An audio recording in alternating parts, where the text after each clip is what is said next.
Në periudhën janar-tetor 2025, Prokuria Themelore në Prizren ka 260 lëndë aktive lidhur me veprat penale të narkotikëve.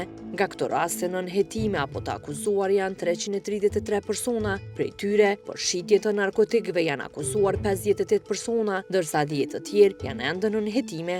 Kryeprokurori Kryesiu thot se në 80% të aktgjykimeve për narkotik bëjnë ankesa për rritje të dënimit në gjykata apelit, mirë po, thot se në shumë raste shkallën e ulët të dënimit e vërteton apeli. Dihet narkotikët në kohën e fundit kanë pushtuar pothuajse tërë globin dhe janë rritje, por në vendin tonë përveç si tranzit që shfrytëzohet, kufirimi Shqipërinë për të kaluar në vende tjera të Evropës, duket që ka gjetë vend edhe shitja në mas të madhe.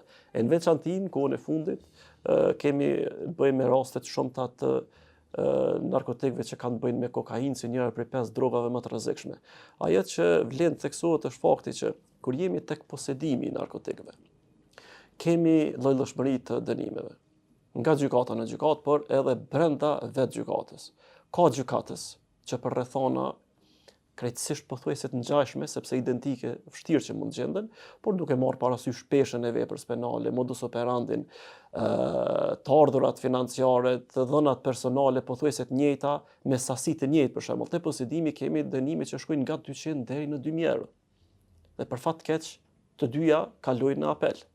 Ne parashtrojmë ankesa, por shpesh herë jemi të ballafaquar me refuzime. Përkundër asaj, ne vazhdojmë parashtrojmë ankesa dhe nuk do ndalemi asnjëherë sepse vlerësojmë që ka politikë ndëshkimore të ulët.